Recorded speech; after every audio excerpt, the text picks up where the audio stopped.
Good morning everyone.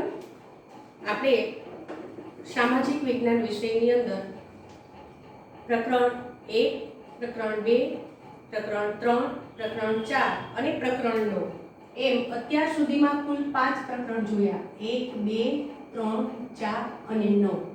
આ પ્રકરણ આપણે શીખી પણ ગયા અને સાથે સાથે એમનું રિવિઝન પણ કર્યું. બરાબર. હવે આજે આપણે નવું પ્રકરણ સ્ટાર્ટ કરવાના છીએ. 14મું પ્રકરણ છે અને પ્રકરણનું નામ છે વિવિધતામાં એકતા.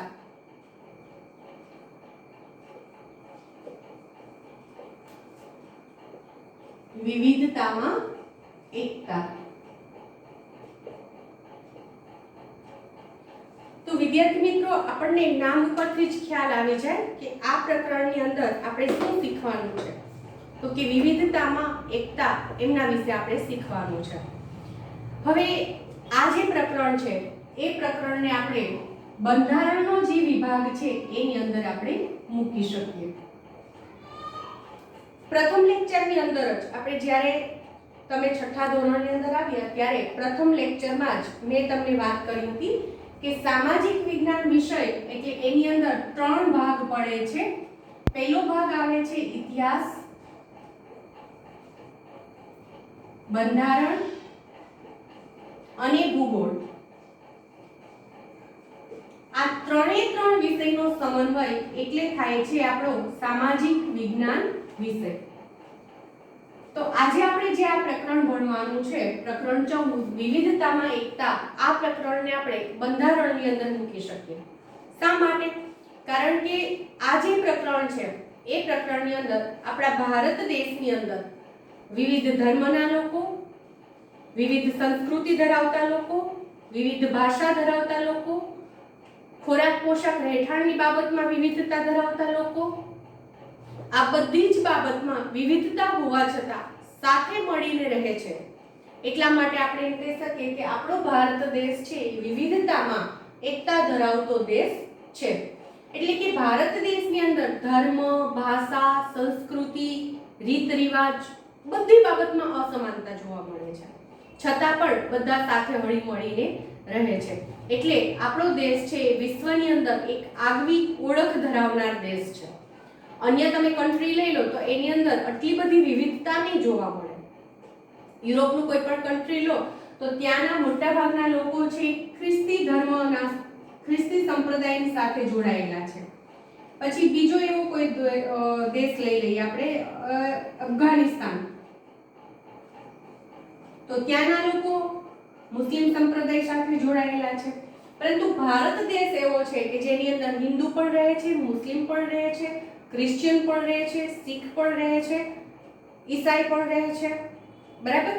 તો બધી જ ધર્મના લોકો છે ભારત દેશની અંદર સાથે હળી મળીને રહે છે. અને એટલા માટે જ આપણો જે ભારત દેશ છે એને એક ઉપખંડનું બિરુદ પણ આપવામાં આવ્યું છે. એટલે કે ભારત દેશ છે ઉપખંડ તરીકે પણ ઓળખાય છે. હવે વિવિધતામાં એકતા, એની અંદર આપણે એમ જોયું કે ધર્મની બાબતમાં આપણને વિવિધતા જોવા મળે છે. એટલે કે વિવિધ સંપ્રદાયના લોકો છે ભારતની અંદર રહે છે.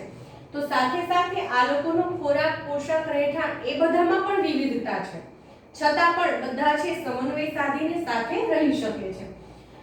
તો આમ જોઈએ તો આ જે પ્રકરણ છે એ બંધારણનું પ્રકરણ છે, છતાં પણ આપણે એને ભૂગોળથી અલગ નથી કરી શકતા. શા માટે? પહેલા લેક્ચરની અંદર જ મેં તમને વાત કરી હતી કે ઇતિહાસ, બંધારણ અને ભૂગોળ આ 3 સામાજિક વિજ્ઞાન વિષયની અંદર સમાવિષ્ટ કરેલા છે. એની પાછળનું કારણ એ છે કે આ 3 વિષયને એકબીજાની સાથે અનુબંધ છે. અનુબંધ એટલે થાય છે જોડાણ. તમે ઇતિહાસ શીખો છો તો સાથે સાથે બંધારણ પણ આવી જ જાય છે. બરાબર. બંધારણનો પાઠ શીખો છો તો સાથે સાથે ભૂગોળ પણ આવી જાય છે. એવી રીતે ઇતિહાસ શીખીએ છીએ તો સાથે સાથે ભૂગોળ પણ આવી જ જાય છે. શું કામ? આપણે એમ કહીએ એક્ઝામ્પલ તરીકે કે પ્રાચીન ભારતની અંદર આદિમાનવ હતા. બરાબર. અત્યારનો આપણો જે માનવ છે આધુનિક માનવ છે, એટલે કે પ્રાચીન સમયમાં આદિમાનવ હતા. આદિમાનવે ક્યાં વસવાટ કર્યો, શેની શોધ કરી, એ લોકો શું ખાતા હતા, તો એ બધી બાબત છે ભૂગોળને સંકલિત છે, ભૂગોળની સાથે જોડાયેલી છે. આપણે એમ કહીએ કે પહેલા આદિમાનવ છે ભટકતું જીવન જીવતો હતો, પછી ધીમે ધીમે એને સ્થાયી જીવનની શરૂઆત કરી. તો સ્થાયી જીવનની શરૂઆત એમણે ક્યાં કરી? તો કે સ્થાયી જીવનની શરૂઆત એમણે નદી કિનારે કરી. શા માટે નદી કિનારે સ્થાયી જીવનની શરૂઆત કરી? તો કે ત્યાં ભૌગોલિક બધી પરિસ્થિતિ અનુકૂળ હતી. જેમ કે નૌકા વિહાર કરવો હોય, એક સ્થળથી બીજા સ્થળે જવું હોય, તો પેલા કોઈ આવા વાહન નહોતા, નદી પસાર કરીને જવાનું થતું, તો આસાનીથી છે પસાર કરી શકાય. ખેતી માટે પિયત છે આસાનીથી પૂરું કરી શકાય, પાડી શકાય. પોતાની પાણીની જરૂરિયાત હોય, પોતાની જરૂરિયાત આસાનીથી પૂરી કરી શકાય. માટે આદિમાનવે સ્થાયી જીવનની શરૂઆત નદી કિનારે કરી. તો જ્યાં એમણે વસવાટ કર્યો એ ભૌગોલિક બાબત થઈ જાય છે. તો આ રીતે આ ત્રણે એકબીજાની સાથે અનુબંધ હોવાથી ત્રણે સામાજિક વિજ્ઞાન વિષયની અંદર સાંકળી લીધેલા છે. તો હવે આપણે આજે જોઈએ વિવિધતામાં એકતાની સમજ. વિવિધતામાં એકતાની સમજ. વિવિધતામાં એકતા એટલે શું? બરાબર, આવો તમને 1 માર્કની અંદર પ્રશ્ન પૂછાય, વિવિધતામાં એકતા એટલે શું? તો વિવિધતામાં એકતાની સમજ, એની અંદર પણ આપણે એ જ જવાબ મૂકી શકીએ. ખોરાક, પોશાક, રહેઠાણ, ધર્મ, સંસ્કૃતિ અને રીત રિવાજમાં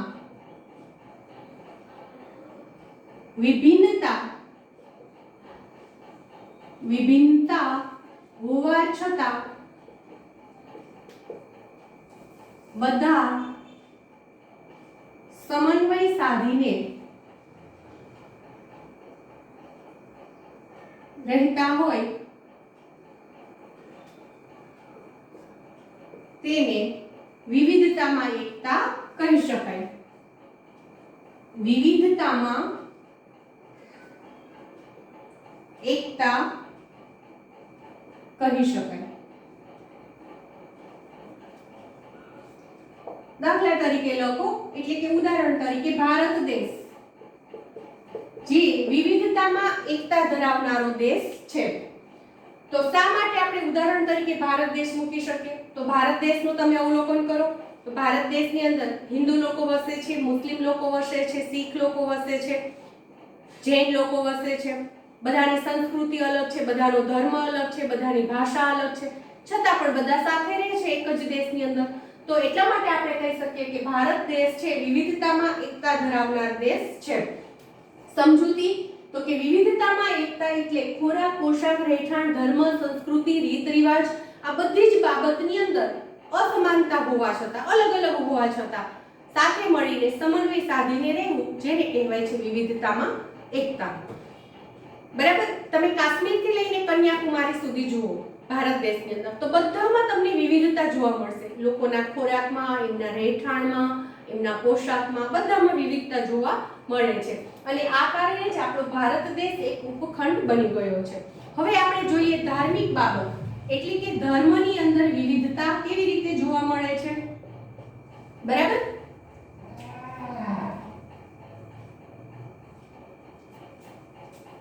ધર્મની અંદર જે આપણને વિવિધતા જોવા મળે છે,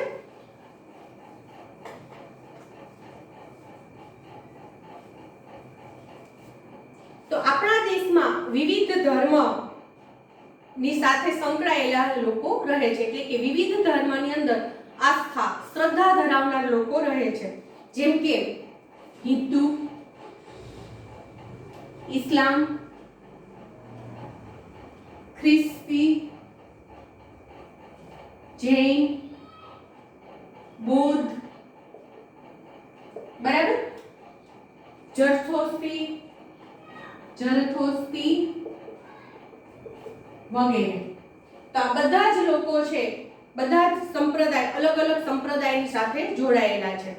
બધા જ લોકો છે વિવિધ ધર્મ પાળે છે, છતાં પણ બધા છે સાથે હળી મળીને રહે છે. અને એવું પણ નથી કે અન્ય લોકોના ધર્મનું આચરણ આપણે ન કરવું. એક્ઝામ્પલ તરીકે કોઈ હિન્દુ છે તો એ ક્યારેય દરગાહમાં ન જતો હોય એવું ના બને, જાય છે, એમને પણ માન સન્માન આપે છે. એટલે કે અલગ અલગ ધર્મ, અલગ અલગ સંપ્રદાયની સાથે જોડાયેલા હોવા છતાં એકબીજાના સંપ્રદાયને માન સન્માન આપે છે. તો ધાર્મિક બાબતમાં અલગતા હોવા છતાં પણ એકબીજાના સંપ્રદાયને, ધર્મને માન સન્માનની દ્રષ્ટિએથી જુએ છે. તો એટલે આપણે કહી શકીએ કે વિવિધતામાં એકતા ધરાવનાર ભારત દેશ છે. પછી આવે છે ભાષા. તો આપણે ભારત દેશની અંદર કુલ 28 રાજ્ય છે. તો શું 28 રાજ્યની અંદર એક સરખી ભાષા બોલાય છે? નથી બોલાતી. હા, આપણી રાષ્ટ્રીય ભાષા હિન્દી છે. રાષ્ટ્રીય ભાષા હિન્દી, એટલે કે હિન્દી ભાષાને રાષ્ટ્રીય ભાષા તરીકે ઘોષિત કરેલી છે. પરંતુ આજે 28 રાજ્ય છે, એ બધા જ રાજ્યમાં હિન્દી ભાષા બોલાતી નથી. ઘણા રાજ્ય એવા છે કે જેની અંદર અંગ્રેજી ભાષા બોલાય છે. ગુજરાત રાજ્ય છે તો એની અંદર ગુજરાતી ભાષા બોલાય છે. મહારાષ્ટ્ર છે તો એમાં મરાઠી ભાષા બોલાય છે. બરાબર? બંગાળની અંદર એમની બંગાળી ભાષા બોલાય છે. તો દરેક રાજ્યની અંદર ભાષાની અંદર પણ વિવિધતા આપણને જોવા મળે છે. પછી આપણે વાત કરીએ કે ગુજરાત રાજ્ય, તો એની અંદર ગુજરાતી ભાષા બોલાય છે ગુજરાતમાં. પરંતુ એ ગુજરાતી ભાષાની અંદર પણ આપણને થોડા અંતર પર એ ભાષાની અંદર આપણને તફાવત જોવા મળે છે. જેની અંદર તળપદી ભાષા વપરાય છે, હાલારી ભાષા વપરાય છે. બરાબર? તો આ રીતે જે વિસ્તાર છે એ વિસ્તાર પ્રમાણે ભાષા, ગુજરાતી ભાષાની અંદર પણ આપણને વિવિધતા જોવા મળે છે. જેમ કે એક્ઝામ્પલ તરીકે આપણે પેલા ખાટા કાતરા આવે છે ને, આંબલી, તો આંબલીના જે કાતરા હોય છે લીલા, એને આપણે શું કહીએ? આંબલીનો કાતરો. તો આપણે ગીર વિસ્તારની અંદર જઈએ તો એ લોકો એમ કે આંબલી કાતરાની ઘોડી, આપણે આંબલીની પેચી એમ કહીએ તો એ લોકો એમ કે કાતરાની ઘોડી, આંબલીની ઘોડી. બરાબર? આપણે અહીંયા માટલું જે પાણીનું હોય છે એના માટે આપણે ગોરો શબ્દ બોલીએ છીએ. શું બોલીએ છીએ? ગોરો. ખરેખર લખાય ગોળો શબ્દ. ગોળો એટલા માટે કે રાઉન્ડ શેપમાં હોય છે એટલે આપણે એને ગોળો કહીએ, પણ આપણે બોલીએ શું? ગોરો. બરાબર? તો ભાષાની અંદર આપણને ફેરફાર જોવા મળ્યો. તો આવા તો ઘણા બધા શબ્દ છે કે ગુજરાતની અંદર જ ગુજરાતી ભાષા બોલાતી હોવા છતાં શબ્દની અંદર ફેરફાર આપણને જોવા મળે છે. આપણે એમ કહેવાય છે કે 12 ગાવે બોલી બદલાય છે. એટલે કે સ્થાનિક ભાષા છે લોકોની. આવી ભાષા હોય એને શું કહેવાય છે? સ્થાનિક ભાષા છે. તો ભારત દેશની અંદર ભાષાની અંદર પણ વિવિધતા જોવા મળે છે, છતાં પણ બધા સાથે હળી મળીને રહે છે. એટલા માટે આપણે એમ કહી શકીએ કે ભારત દેશ છે વિવિધતામાં એકતા ધરાવનાર દેશ છે. એક્ઝામ્પલ તરીકે ભારતમાં બોલાતી ભાષા હિન્દી, મરાઠી, અંગ્રેજી, ગુજરાતી, તમિલ, તેલુગુ, કન્નડ, મલયાલમ વગેરે ભાષા બોલાય છે. લગભગ આખા ભારત દેશની અંદર 22 જેટલી ભાષા બોલાય છે. કેટલી ભાષા બોલાય છે? 22 જેટલી ભાષા છે બોલવામાં આવે છે. ત્યાર પછી આવે છે ત્રીજું સંસ્કૃતિ.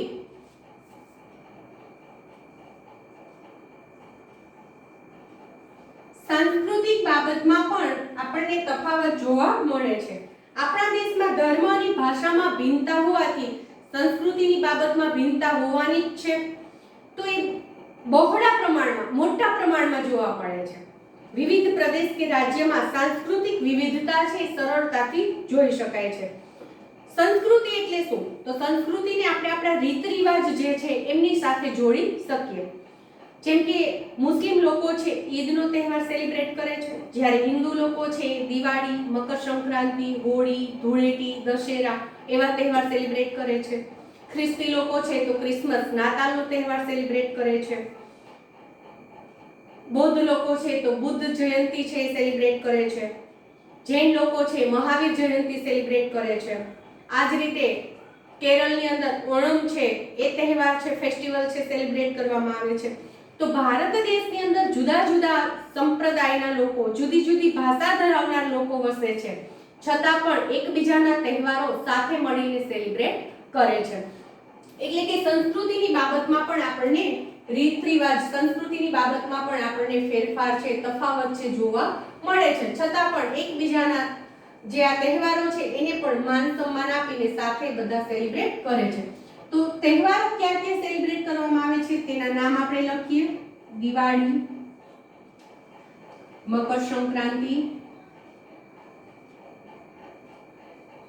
હોળી ધૂળેટી, મોહરમ, બૌદ્ધ જયંતી,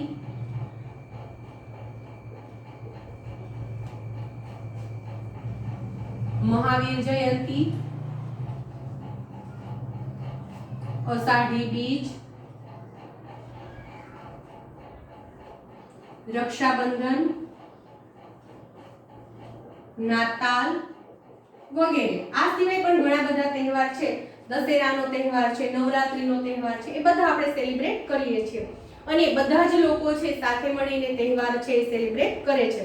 એટલા માટે આપણે એમ કહી શકીએ કે ભારત દેશની અંદર સાંસ્કૃતિક બાબતમાં પણ આપણને વિવિધતા જોવા મળે છે.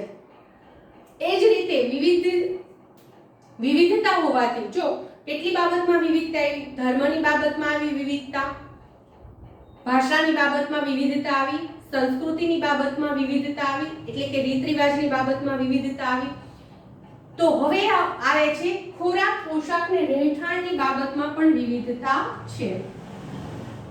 ખોરાક, પોશાક અને રહેઠાણ બધાની બાબતમાં વિવિધતા જોવા મળે છે.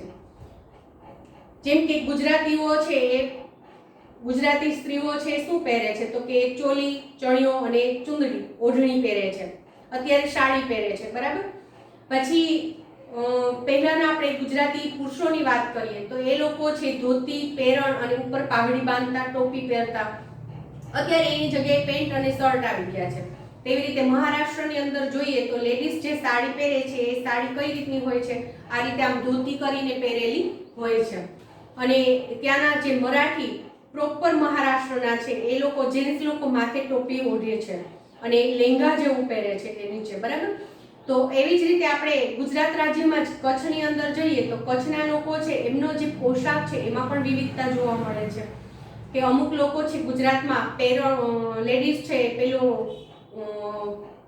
પહેલું જે આપણે કહીએ છીએ આપણી તળપદી ભાષામાં, અથવા તો આપણા જે દાદા દાદી હોય એમની પાસેથી વાત સાંભળીએ તો એ લોકો એમની ઉલાડીઓ, ચણિયો એવું નામ આપેલું હતું કે જે આ રીતે કમરેથી વીંટીને પહેરવાનું હોય છે. તો એવું પહેરે છે અને ઉપર કાપડું ઓઢે છે.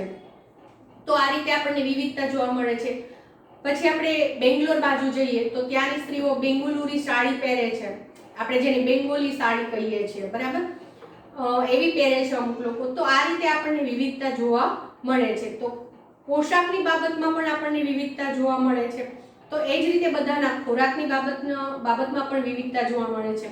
આપણે ગુજરાતીઓ છે એમનું વ્યંજન ખોરાક શું છે તો કે દાળ ભાત, શાક રોટલી, છાશ, પાપડ, સલાડ એ આપણે ખાઈએ છીએ. મહારાષ્ટ્રની અંદર જઈએ તો એ લોકોના ખોરાકમાં વિવિધતા છે. બંગાળની અંદર જઈએ તો એ લોકો રસમલાઈ એવું ખાય છે. અમુક મચ્છી અને ભાત ખાય છે. તો અમુક છે ટૂંકમાં જે લોકો માંસાહારી છે એ લોકો એમનો ઉપયોગ કરે છે. ઘણા લોકો શાકાહારી છે તો એ પ્રમાણે એમનો ખોરાક હોય છે. તો એની અંદર પણ આપણને વિવિધતા જોવા મળે છે. એ જ રીતે રહેઠાણની બાબતમાં પણ વિવિધતા છે કે જ્યાં વધારે ટેમ્પરેચર રહે છે તો ત્યાંના લોકો છે એમના મકાન કેવા હોય છે, પાકા મકાન હોય છે. પછી કચ્છની અંદર આપણે જઈએ, ગુજરાતમાં જ કચ્છ જોઈએ તો એમાં ભૂગો બનાવીને રહે છે લોકો. પછી કાશ્મીરમાં જઈએ તો ત્યાંના લોકો છે પેલી જે હોળી હોય છે નાવ, એની અંદર ઘર બનાવીને પણ રહે છે, બરાબર. લાકડાના એમના મકાન હોય છે. તો આવી રીતે મકાનની બાબતમાં પણ વિવિધતા જોવા મળે છે. ઘણા લોકોના છાપરાવાળા મકાન હોય, ઘણાના નળિયાવાળા હોય, કોઈનું સિંગલ માળનું મકાન હોય, કોઈના બહુમાળી મકાન છે. તો એ બધી બાબતની અંદર પણ આપણને વિવિધતા જોવા મળે છે. તો તો એ જ રીતે સ્થળની આબોહવા, ભૂપૃષ્ઠ, ખેતી, જંગલ વગેરે ભૌગોલિક બાબતોના કારણે આપણો દેશ છે વિવિધતા વાળો દેશ બન્યો છે. તો આજે વિવિધતા જોવા મળે છે આ બધામાં, એની પાછળનું કારણ શું છે? તો એની પાછળનું એક કારણ છે, આપણા ઇતિહાસની અંદર ડોક્યુ કરીએ તો કે ભૂતકાળની અંદર યુરોપી વિવિધ પ્રજાઓ છે, એટલે કે અન્ય કન્ટ્રીમાંથી વિવિધ પ્રજાઓ છે ભારત દેશની અંદર આવી હતી. શા માટે? વેપાર કરવા માટે આવી હતી અને પછી એ લોકોએ છે વેપારી મટી અને સામ્રાજ્યવાદી બને છે. આપણા દેશ પર એ લોકોએ શાસન કર્યું, એટલે વિવિધ પ્રજાઓ ભારત દેશની અંદર આવી હતી. તો એ સમયમાં આપણા જે દેશી રજવાડાઓ છે, રાજાઓ છે, એ બધાએ આ વિવિધ પ્રજાઓને સ્વીકારી હતી. તો એ પ્રજાઓ વેપાર કરવા તો આવી હતી, તો એ સાથે સાથે પોતાની સંસ્કૃતિ, રીત રિવાજ, ખોરાક, પોશાક એ બધું પણ સાથે લાવી હતી. તો એ બધાને આપણે સ્વીકારી છે. એટલા માટે આપણા દેશની અંદર બધી જ બાબતમાં વિવિધતા જોવા મળે છે, છતાં પણ એકતા જોવા મળે છે. બરાબર? એ ઉપરાંત તો કે આખો ભારત દેશ આપણે લઈએ તો આખા ભારત દેશની અંદર પણ એક સરખી આબોહવા નથી. દક્ષિણ ભારતની અંદર ગરમીનું પ્રમાણ વધારે છે, ઉત્તર ભારતમાં ઠંડીનું પ્રમાણ છે, મધ્ય ભારત આપણે જે લઈએ છીએ ત્યાં આબોહવા એકંદરે આપણને સમ જોવા મળે છે. તો એની પાછળનું કારણ શું? તો કે ભારત દેશ છે એનો દક્ષિણ ભાગ આપણે જે કહીએ છીએ એ વિષુવવૃત્તીય કટિબંધમાં આવેલો છે, જ્યારે ઉપરનો જે ભાગ છે ઉત્તર ભારત કહીએ છીએ એ સમશીતોષ્ણ કટિબંધમાં આવેલો છે. તો એના કારણેથી આપણી ભૌગોલિક વિવિધતા છે આપણને જોવા મળે છે. તો ભૌગોલિક બાબતમાં વિવિધતા હોવાથી, એટલે કે ઋતુગત ફેરફાર હોવાથી જે તે પ્રદેશની અંદર જે કંઈ પણ આપણે પાક ઉત્પાદન લઈએ છીએ એની અંદર પણ આપણને ફેરફાર જોવા મળે છે. એટલે કે આપણી ખેતીની અંદર પણ વિવિધતા જોવા મળે છે. તો એ જ રીતે જંગલની અંદર પણ વિવિધતા જોવા મળે છે. આપણે સૌરાષ્ટ્રની અંદર આપણે જે ગીરનું જંગલ કહીએ છીએ ખરાવ જંગલ છે. ખરાવ જંગલ એટલે તો કે અમુક ઋતુમાં વૃક્ષ છે પોતાના પાન ખેરવી નાખે, જેમ કે પાનખર ઋતુમાં, પછી વસંત ઋતુ આવે ત્યારે ફરી પાછી એમાં નવી કૂપણ ફૂટે, નવા પાન આવે. બરાબર? તો આપણે અહીંયા ખરાવ જંગલ છે. પછી દ્વારકા બાજુ આપણે જઈએ તો ત્યાં અમુક વિસ્તારની અંદર મેંગ્રુવના જંગલો જોવા મળે છે, જેને આપણે ભરતીના જંગલ તરીકે પણ ઓળખીએ છીએ. દરિયાનું પાણી છે અમુક વિસ્તારમાં ભરાઈ રહેતું હોય અને ત્યાં જે વૃક્ષ થતા હોય એને મેંગ્રુવના જંગલ અથવા તો દરિયાની ભરતીના જંગલ તરીકે ઓળખવામાં આવે છે. તો આ રીતે આપણને જંગલની અંદર પણ વિવિધતા જોવા મળે છે. પછી આપણે ઉત્તર ભારતમાં સુંદરવન જોઈએ તો એ સુંદરવન છે એ આખું આપણને ચંદનના વૃક્ષનું જોવા મળે છે એ બાજુ. પછી સુંદરવન છે આખું એકદમ ઘટાદાર વૃક્ષો ત્યાં આપણને જોવા મળે છે અને એને ભરતીના નહીં પરંતુ એ જે સુંદરવનનું આખું જે જંગલ છે એ જંગલ આખું કાંપનું બનેલું છે, કારણ કે ગંગા નદીનો જે પ્રવાહ છે એ ધીમે ધીમે ત્યાં સ્થાયી થયો છે અને એના લીધેથી એ જે મેદાન છે આખું કાંપના બનેલા છે. તો એને કાંપના જંગલ તરીકે પણ આપણે ઓળખી શકીએ છીએ. બરાબર? તો આ રીતે આપણને ખોરાક, પોશાક, રહેઠાણ, ખેતી, જંગલ બધી જ બાબતની અંદર ભારત દેશની અંદર વિવિધતા જોવા મળે છે અને છતાં પણ લોકો છે સાથે હળી મળીને રહે છે. બરાબર?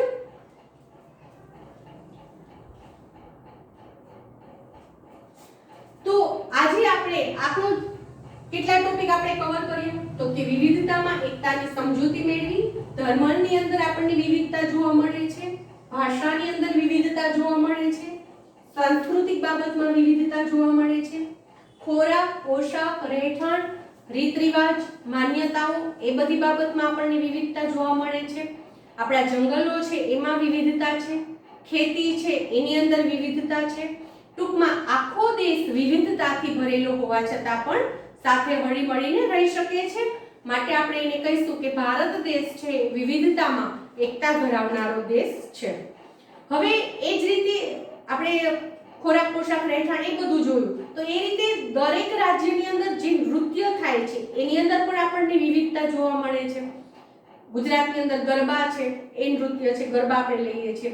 પછી અમુકમાં કુચીપુડી છે, કથક છે, તો એવા બધા નૃત્ય છે, બિહુ છે એવા જોવા મળે છે, પોંગલ છે જોવા મળે. તો એની અંદર પણ આપણને વિવિધતા છે જોવા મળે છે. તો આજનો જે આપણો લેક્ચર છે એ લેક્ચરમાં આપણે અહીંયા સુધી રાખશું. તમારે બધાએ આ જે બોર્ડ વર્ક કરેલું છે તે ફેર નોટની અંદર લખી લેવાનું છે, બરાબર? જ્યારે તમે વિડિયો લેક્ચર જોતા હો ત્યારે તમારે સ્ક્રીનશોટ લઈ લેવાનો છે અને ફેર નોટની અંદર લખી લેવાનું છે, જેથી કરીને તમે જ્યારે એક્ઝામની પ્રિપેરેશન કરતા હો ત્યારે સરળ ભાષાની અંદર તમને માહિતી છે પ્રાપ્ત થઈ શકે, બરાબર? અને તમે આસાનીથી આ ટોપિક છે યાદ રાખી શકો એટલા માટેથી. અને નેક્સ્ટ લેક્ચરમાં આપણે વિવિધતામાં એકતા આ જે ટોપિક છે એ ટોપિક આપણે ભણવાનો છે. ત્યાર પછી આપણે આ પ્રકરણમાં બે ટોપિક જ બાકી રહે છે, વિવિધતા અને સમાનતાના પ્રયાસ, છોકરા છોકરી અંગેના ભેદભાવ, બરાબર? ખૂબ શોર્ટ એટલે કે નાનો પાઠ છે, પરંતુ સરળતાથી યાદ રાખી શકાય એવો છે અને ખૂબ મજા આવે એવો લેસન છે, બરાબર? તો આગળના લેક્ચરમાં આપણે વિવિધતામાં એકતા એ ટોપિક જોશું. આજના લેક્ચરમાં આપણે અહીંયા સુધી રાખીશું અને બધા જ વિદ્યાર્થી મિત્રો આ છે પોતે લખી લેશે, સ્ક્રીનશોટ લઈ લેશે.